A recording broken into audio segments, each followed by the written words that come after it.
Students நம்ம next பார்க்க போகிற டாபிக் என்னென்னு பார்த்தீங்கன்னா பில்ட்-இன் ஃபங்க்ஷன் இன் பைத்தான். பைத்தானில் என்னென்ன பில்ட்-இன் ஃபங்க்ஷன்ஸ் இருக்குன்னு சொல்லிட்டு பார்க்கலாம். The Python built-in functions are defined as the function whose functionality is predefined in function Python. அதாவது பில்ட்-இன் ஃபங்க்ஷன் அப்படின்னா என்ன அர்த்தம்னா ஏற்கனவே பைத்தானில் அது ப்ரீ டிஃபைன்டானா அவங்க ஏற்கனவே வச்சுருப்பாங்க. அந்த ஃபங்க்ஷன் எடுத்து நம்ம அப்படியே யூஸ் பண்ணிக்க வேண்டியதான். சிஸ்டத்தில் ஏற்கனவே ஆல்ரெடி லைப்ரரிஸில் அந்த ஃபங்க்ஷன்லாம் இருக்கும். அந்த ஃபங்க்ஷன் எடுத்து நம்ம யூஸ் பண்ணிக்க வேண்டியதான். அதான் பில்ட்-இன் ஃபங்க்ஷன் சொல்லுவோம். ப்ரீ டிஃபைன் அதாவது ஃபங்க்ஷன் வந்து ஏற்கனவே எழுதி வச்சுருப்பாங்க. அதான் சிம்பிளாக சொல்லப்போனால் அதான் ஃபங்க்ஷன் ஏற்கனவே சிம்பிளாக எழுதி வச்சுருப்பாங்க. The Python interpreter has several functions. They are always present for use. Python interpreter பார்த்தா நிறைய ஃபங்க்ஷன்ஸ் இருக்குது. அந்த ஃபங்க்ஷன்ஸை நம்ம என்ன சொல்வோம்? Built-in functions. இப்போ என்னென்ன ஃபங்க்ஷன்ஸ்லாம் இருக்குதுன்னு சொல்லிட்டு நம்ம ஒன்று ஒன்றா பார்க்கலாம்.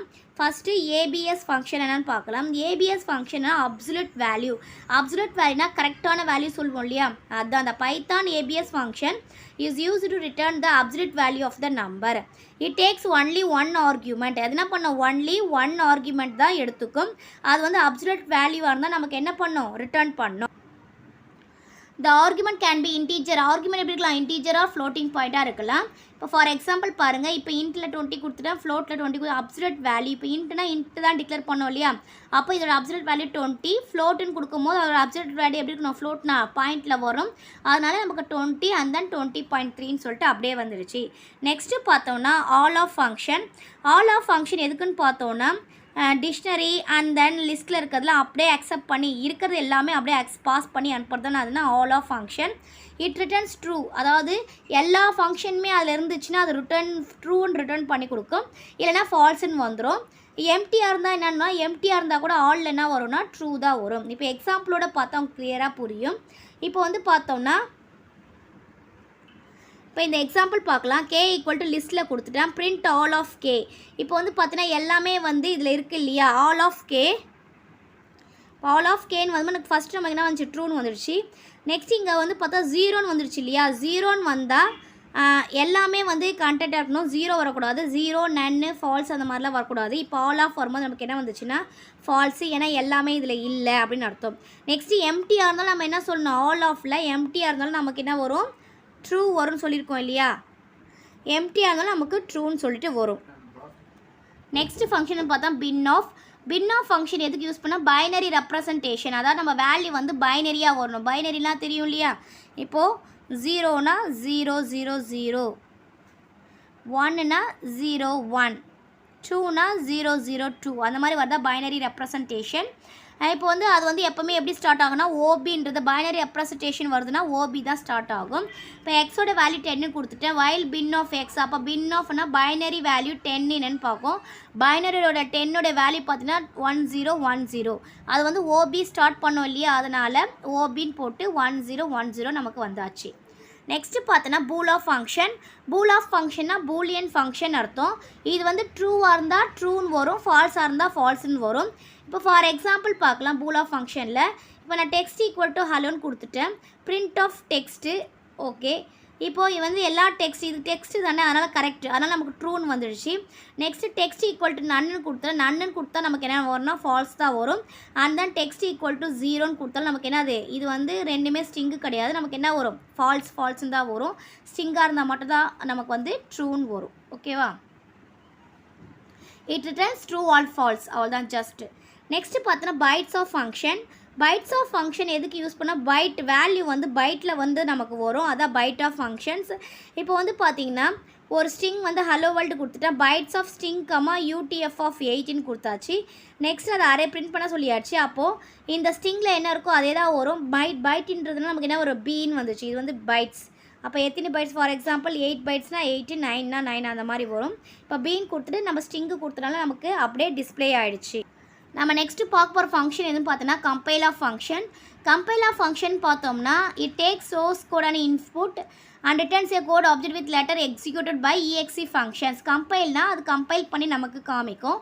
ஃபார் எக்ஸாம்பிள் அங்கே என்ன கொடுத்துருங்கன்னா எஸ்டிஆரை கொடுத்துட்டு சிங்கிள் லைன்லேயே கொடுத்துட்டேன். எக்ஸ் வந்து 5, ஒய் வேல்யூ வந்து 10 and then print of X sum equal to X plus ஒய்வே அண்ட் தென் கோடு கொடுத்துட்டு கம்பைல் ஆஃப் இந்த ஸ்ட்ரிங் 1 கம்பைல் ஆகணும். அதோடைய ஃபைல் நேம் ஸ்ட்ரைட்டாக இப்படி கொடுத்து நம்ம கம்பைல் பண்ணிக்கலாம். And then execute file. இப்போ பிரிண்ட் ஆஃப் டைப் கோட்னால் இது என்ன டைப்புன்னு நமக்கு பிரிண்ட் ஆகும் அண்ட் தென் எக்ஸிக்யூட் ஆகும். இப்போ வந்து பார்த்திங்கன்னா நமக்கு எப்படி வரும்னா அவுட்புட்டு கிளாஸ் என்ன டைப்புன்னு கோடுன்னு வந்துட்டு சம் ஆஃப் 5 + 10 இங்கே சம் ஆஃப் கொடுத்துட்டு நமக்கு எப்படி வந்துடும் 15 சொல்லிட்டு அவுட்புட் வந்துடும். நெக்ஸ்ட் ஃபங்க்ஷன் நம்ம பார்க்க போது execute of function is dynamic execution of a Python which can either be a string or object code. String இல்லை ஆப்ஜெக்ட் கோட் எது வேணாலும் இதுவாகும். இது எக்ஸிக்யூட் ஒரு ப்ரோக்ராம் எக்ஸிக்யூட் ஆகிறதுக்காக நம்ம சொல்கிறது. இப்போ வந்து பார்த்திங்கன்னா for example X equal to 8ன்னு கொடுத்துட்டேன். எக்ஸிக்யூட் ஆஃப் பிரிண்ட்டு எக்ஸ் வந்து = 8 எஸ் கண்டிஷன் ட்ரூன்னு வந்துடும். நெக்ஸ்ட் எக்ஸிக்யூட்டிவ் நான் என்ன கொடுத்துருக்கேன் பிரிண்ட் ஆஃப் 12 + 4 8 + 4 எக்ஸோட வேல்யூ 8 + 4 12ன்னு சொல்லிட்டு நமக்கு வந்துடும். நெக்ஸ்ட்டு பார்க்க போகிற பில்டின் ஃபங்க்ஷனில் பார்த்தீங்கன்னா சம் ஆஃப் ஃபங்க்ஷன் வந்து எதுக்கு யூஸ் பண்ணால் சம் ஆஃப் லிஸ்ட்டில் இருக்க எல்லாமே ஆட் பண்ணுறது தான் வந்து sum of function. For example S equal to sum ஆஃப்னு கொடுத்துட்டு அந்த லிஸ்ட்டில் கொடுத்துட்டேன் 1, 3, 4 and then print of S கொடுத்துட்டேன். இது என்ன பண்ண சம் ஆஃபில் லிஸ்ட்டில் இருக்கிறது எல்லாமே ஆட் பண்ணும் இல்லையா. அப்போது 1 + 2 3 + 4 7. அப்போ நம்ம அவுட்புட் வந்து நமக்கு 7 சொல்லிட்டு வரும். நம்ம நெக்ஸ்ட்டு பார்க்க போகிறது எனி ஆஃப் ஃபங்க்ஷனை ஏதாவது ஒன்று ட்ரூவாக இருந்தாலும் நமக்கு வந்து ட்ரூன்னு டிஸ்பிளே ஆகிடும். மொத்தமே ஃபால்ஸாக இருந்தாலும் நமக்கு என்ன வரும் ஃபால்ஸ்னு வரும். ஒன்று ட்ரூவாக இருந்தால் கூட நமக்கு என்ன வரும் எனி மீன்ஸ் ஏதாவது ஒன்று ட்ரூவாக இருந்தாலும் நமக்கு ட்ரூன்னு சொல்லிட்டு நமக்கு டிஸ்பிளே ஆகிடும். இப்போ எஸ் ஈக்குவல் டு 1, 2, 3ன்னு கொடுத்துட்டேன். எனி ஆஃப் எஸ் இதில் எல்லாமே வந்து வேல்யூ தான். அப்போ நமக்கு ட்ரூன்னு வந்து டிஸ்பிளே ஆகிடுது. இப்போ எஸ் ஈக்குவல் டு 0, 1, 2 இப்போ இது வந்து ஃபால்ஸு 0ன்றது இது 1, 2ன்னு இருக்குது. எனி ஆஃப் ஏதாவது ஒன்று இருந்தால் கூட நமக்கு போதும். இது ரெண்டுமே இருக்குது அதனால் நமக்கு ட்ரூன்னு வந்துடுச்சு. நெக்ஸ்ட் அவுட்புட் பாருங்கள் எஸ் ஈக்குவல் டு 0, ஃபால்ஸு 0வும் வந்து நோ எதுவுமே கிடையாது, ஃபால்ஸ்னாவும் எதுவுமே கிடையாது. ரெண்டுமே வந்து ஏதாவது ஒன்று இருந்தால் கூட நமக்கு ட்ரூ வரும். இது ரெண்டுமே அப்படியே தான் இருக்குது. அதனால் நமக்கு என்ன வரும்னா ஃபால்ஸ்ன்னு சொல்லிட்டு நமக்கு டிஸ்பிளே ஆகிடும். நெக்ஸ்ட்டு நம்ம ஃபங்க்ஷன் பார்க்கும்போது பார்த்தீங்கன்னா ஆஸ்கி ஃபங்க்ஷன் பார்த்தோன்னா என்ன ஆகும்னா அதாவது ஆஸ்கி வேல்யூ மட்டும்தான் டிஸ்பிளே ஆகும். நான் ஆஸ்கி வேல்யூலாம் டிஸ்பிளே ஆகாது. ஃபார் எக்ஸாம்பிள் இந்த மாதிரி /x/u/ இந்த மாதிரி இருந்தால் நமக்கு என்ன ஆகாதுன்னா அதை வந்து ரிமூவ் பண்ணிவிட்டு ஆஸ்கி வேல்யூ மட்டும் நமக்கு வந்து டிஸ்பிளே பண்ணி காமிக்கும். ஃபார் எக்ஸாம்பிள் நார்மல்ன்ற கீவேர்டில் நான் ஹலோ வேர்ல்டு கொடுத்துட்டேன். பிரிண்ட் ஆஸ்கி ஆஃப்னா நார்மல். அப்போ இது அப்படியே வந்து இதில் வந்து எதுவுமே இல்லை, அப்படியே ஹலோ வேர்ல்டு வந்துடுச்சு. இப்போ நான் இதில் வந்து என்ன கொடுத்தேன்னா ஆசி எக்ஸ் F6 கொடுத்துருக்கேன். இதெல்லாம் பார்த்தீங்கன்னா உங்களுக்கு ஆஸ்கி வேல்யூவில் வராது. அப்போ அதெல்லாம் ரிமூவ் பண்ணிவிட்டு நமக்கு என்ன வரும்னா இப்போ இதெல்லாம் ரிமூவ் ஆகிடுச்சுன்னா ஹலோ வேர்ல்டு. அப்போ எனக்கு ஹலோ வேர்ல்டுன்னு சொல்லிட்டு டிஸ்பிளே ஆகிடும். நெக்ஸ்ட் நம்ம வந்து பார்த்தீங்கன்னா எவால்வேட் ஆஃப் ஃபங்க்ஷன். இந்த பைத்தான் பார்த்தீங்கன்னா evaluation function passes the expression pass to it and runs Python expression code within the program. Evaluate அப்படின்னா என்னென்னா எக்ஸ்பிரஷன் வந்து எவால்வேட் ஆகிறது. அது எப்படி இருக்குன்னு சொல்லிட்டு எக்ஸாம்பிளோட பார்க்கலாம். இப்போ x = 8 கொடுத்துட்டேன். எவால்வேட் ஆஃப் x + 1 கொடுத்தோன்னா இதுனா எக்ஸ்பிரஷன் இல்லையா. அப்போ 8 + 1ன்னு சொல்லிட்டு நமக்கு 9ன்னு சொல்லிட்டு டிஸ்பிளே ஆகும். நெக்ஸ்ட்டு ஃப்ளோட் ஆஃப் ஃபங்க்ஷன் என்ன அர்த்தம்னா the Python float of function returns a floating point number. அதாவது ஃப்ளோட்டிங் பாயிண்ட் நம்பரில் நமக்கு வந்து டிஸ்பிளே ஆகும். அது ஸ்ட்ரிங்கில் கொடுத்துருந்தா கூட சரி தான். இப்போ இந்த எக்ஸாம்பிள் பாருங்கள். ஃப்ளோட் ஆஃப் 8ன்னு கொடுத்துருக்கேன். இது வந்து இன்டீஜர். நமக்கு வந்து ஃப்ளோட்டாக கன்வெர்ட் பண்ணனா ஆகும் பாயிண்டில் வந்து டிக்ளேர் ஆகுது. நெக்ஸ்ட்டு பார்த்தீங்கன்னா ஃப்ளோட் ஆஃப் 8.7.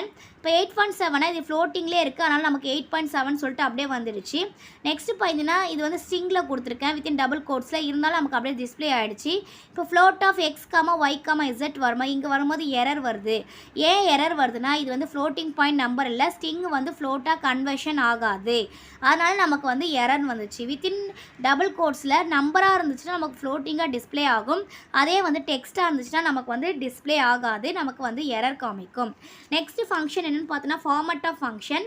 இந்த ஃபார்மட் ஆஃப் ஃபங்க்ஷன் பார்த்தீங்கன்னா எந்த ஃபார்மட்டில் எனக்கு வேணும் அப்படின்னு சொல்கிறது தான் அது ஃபார்மட் ஆஃப் ஃபங்க்ஷன். எனக்கு வந்து எந்த ரெப்ரசன்டேஷன் இன்டீஜராக ஃப்ளோட்டா பைட்டா இல்லை பைனரியாக எப்படி வேணும்னு சொல்லிட்டு சொல்கிறது தான் அது. ஃபார் எக்ஸாம்பிள் இப்போ நான் என்ன கொடுத்துருக்கேன், ஃபார்மட் ஆஃப் 1 2 3ன்னு கொடுத்துட்டு இன்டீஜர்னா இன்டீஜரில் டிஸ்பிளே ஆகிடுச்சு. நெக்ஸ்ட்டு ஃபார்மட் ஆஃப் கொடுத்துட்டு ஃப்ளோட்னா ஃப்ளோட்டில் வந்துடும், எஃப்னா ஃப்ளோட்டு நம்ம ஏற்கனவே பார்த்துருக்கோம். B means binary. இப்போ 12ஓட பைனரி நம்பர் என்னென்னு பார்த்தீங்கன்னா 1100 அந்த மாதிரி நமக்கு டிஸ்பிளே ஆகும். நெக்ஸ்ட் வந்து பார்த்தீங்கன்னா get attribute of function. Python வந்து get attribute of returns the value of the named attribute of an object. If it is not found it returns the default value. அட்ரிபியூட்னா நம்ம கிளாஸில் ஒரு அட்ரிபியூட் டிக்ளேர் பண்ணால் அந்த value get பண்ணுறதுக்காக நம்ம use பண்ணுறதா கெட் அட்ரிபியூட் ஆஃப். இப்போ எதுவுமே நம்ம கொடுக்கலன்னா டிஃபால்ட் வேல்யூவாக அதை அக்செப்ட் பண்ணிக்கும். இப்போ ஃபார் எக்ஸாம்பிள் பாருங்கள், கிளாஸ் டீட்டெயில்ஸ்ன்றது கிளாஸ் நேம் டீட்டெயில்ஸு. அதில் ஒன்று நான் கொடுத்துருக்கேன் வேரியபிள் ஏஜ் ஈக்குவல் டு 22. இப்போ அங்கே வேரியபிளில் ஏ ஈக்குவல் டு டீட்டெயில்ஸ் ஆஃப் கிளாஸில் இருக்க டீட்டெயில்ஸில் என்ன இதில் என்னென்ன இருக்கோ அது அப்படியே வந்துடும். இப்போது பிரிண்டில் the age is get attribute of A கமாவில் என்ன இருக்குது, டீட்டெயில்ஸ் இருக்குது. இந்த டீட்டெயில்ஸ் இருக்க ஏஜ்ன்றதை நான் எடுத்துக்கிறேன். அப்போ எனக்கு என்ன வரும்னா இந்த ஏஜ் வந்து அப்படியே காலாகி வந்துடும், அட்ரிபியூட்ஸ் இல்லையா. அப்போது இந்த ஏஜ் இஸ் அதில் என்ன வேல்யூ இருக்குது 22. அப்போ எனக்கு 22ன்னு சொல்லிட்டு வந்துடும். நெக்ஸ்ட்டு பார்த்திங்கன்னா ஐடிஇஆர் ஃபங்க்ஷன். ஐடிஆர் ஃபங்க்ஷனை ஹைட்ரேட்டிவ் ஆப்ஜெக்ட் ஒவ்வொன்றா கெட் பண்ணுறதா அதுனா ஹைட்ரேஷன் சொல்லுவேன் இல்லையா, ஒவ்வொன்றா கெட் பண்ணுறதா ஹைட்ரேஷன். இப்போ ஃபார் எக்ஸாம்பிள் நான் லிஸ்ட் ஈக்குவல் டு 1 2 3ன்னு கொடுத்துட்டேன். ஹைட்டர் ஆஃப் லிஸ்ட்டுன்னு கொடுத்துட்டேன். இப்போ இந்த ஹைட்டர் லிஸ்ட்டுக்கு எனக்கு ஒன்றா வேணும். பிரிண்ட் நெக்ஸ்ட் ஏ. ஃபஸ்ட்டுனா நெக்ஸ்ட் ஏனா லிஸ்ட்டில் என்ன இருக்குது, ஃபஸ்ட்டு 1. திருப்பி நான் கொடுக்குறேன் நெக்ஸ்ட்டு ஏ. அப்போ 1க்கு அப்புறம் என்ன இருக்குது 2. அப்புறம் திருப்பி நெக்ஸ்ட் ஏ கொடுக்குறேன். 1 2க்கு அப்புறம் என்ன இருக்குது 3. அதே மாதிரி எவ்வளோ இருக்கோ அவ்வளோ ஹைட்ரேஷன்ஸ் லைனாக ஒன்று தான் பிரிண்ட் ஆகும், 1 by 1 தான் பிரிண்ட் ஆகும். அதான் வந்து ஹைட்டர் ஃபங்க்ஷன். நெக்ஸ்ட்டு நம்ம பார்க்க போகிறது இது மாதிரி length of function. Length of function என்னன்னு தெரியும், நம்ம ஏற்கனவே ஆப்ஜெக்ட் எவ்வளோ லென்த் இருக்குன்னு சொல்லிட்டு சொல்கிறதா அதனால் லென்த் ஆஃப் ஃபங்க்ஷன். இப்போ for example str1 equal to ஹெலோன்னு கொடுத்துட்டேன். ஹெலன் கொடுத்துட்டு print of length of str1 இதோட லென்த் எவ்வளோ, இந்த ஸ்ட்ரிங்கோட லென்த் எவ்வளோன்னு சொல்லிட்டு நம்ம டிக்ளேர் பண்ணியிருக்கோம். 1 2 3 4 5 சாரி இங்கே என்ன வரும், அப்போ அதோட அவுட்புட் எப்படி ஒரு ஸ்ட்ரிங்கோட லென்த் நமக்கு என்னது 5ன்னு சொல்லிட்டு நமக்கு டிஸ்பிளே ஆகும். நெக்ஸ்ட்டு ஃபங்க்ஷன் நம்ம என்னென்னு பார்க்க போகிறோம்னா list of function. List of ஃபங்க்ஷன்னா அந்த ஸ்ட்ரிங்கில் என்னென்ன லிஸ்ட்டெலாம் இருக்குதுன்னு சொல்லிட்டு காமிக்கிறது தான். இப்போ நான் ஸ்ட்ரிங்கில் வந்து ஏபிசின்னு கொடுத்துட்டேன். பிரிண்ட்டு லிஸ்ட் ஆஃப் ஏபி இந்த ஸ்ட்ரிங்கோட இது நான் கொடுத்துட்டேன். நெக்ஸ்ட்டு பார்த்தீங்கன்னா டப்புளில் 1 2 3 கொடுத்துட்டேன். நெக்ஸ்ட்டு பிரிண்ட் ஆஃப் டப்புள்னு கொடுத்துட்டேன். நெக்ஸ்ட்டு லிஸ்ட்டில் நான் அதே மாதிரி கொடுத்துட்டேன். அதே மாதிரி லிஸ்ட்டில் நான் கால் பண்ணிக்கிறேன். ஃபஸ்ட்டு நமக்கு என்ன கொடுத்தோம், ஏபிசி கொடுத்தோம் இல்லையா. ஃபஸ்ட்டில் இந்த ஸ்ட்ரிங் ஏபிசி கொடுத்தோம் இல்லையா. அப்போ அந்த ஏபிசி நமக்கு எப்படி டிஸ்பிளே ஆகுதுன்னா ஏ பி சி டிஸ்பிளே ஆகிடும். அண்ட் தென் டப்புளில் கொடுத்தது அப்படியே 1 2 3 அண்ட் தென் லிஸ்ட்டுனாவே நமக்கு எப்படி வரும், ஸ்கொயர் ப்ராக்கெட்டில் வரும் இல்லையா. அப்படியே நம்ம எதில் கொடுத்தாலும் சரி தான், ஸ்ட்ரிங்கில் கொடுத்தாலும் சரி தான், டப்புளில் கொடுத்தாலும் சரி தான், லிஸ்ட்டில் கொடுத்தாலும் சரி தான், அதை அப்படியே லிஸ்ட்டாக நமக்கு கன்வெர்ட் பண்ணி காமிக்கும். இப்போ உங்களுக்கு பில்டின் ஃபங்க்ஷன்ஸ்லாம் என்னென்னு புரிஞ்சிருக்கும்னு நினைக்கிறேன் பைத்தானில். Thank you student. தேங்க்ஸ் ஃபார் வாட்சிங். நம்ம சேனலை சப்ஸ்கிரைப் பண்ணுங்கள், வீடியோவை ஷேர் பண்ணுங்கள்.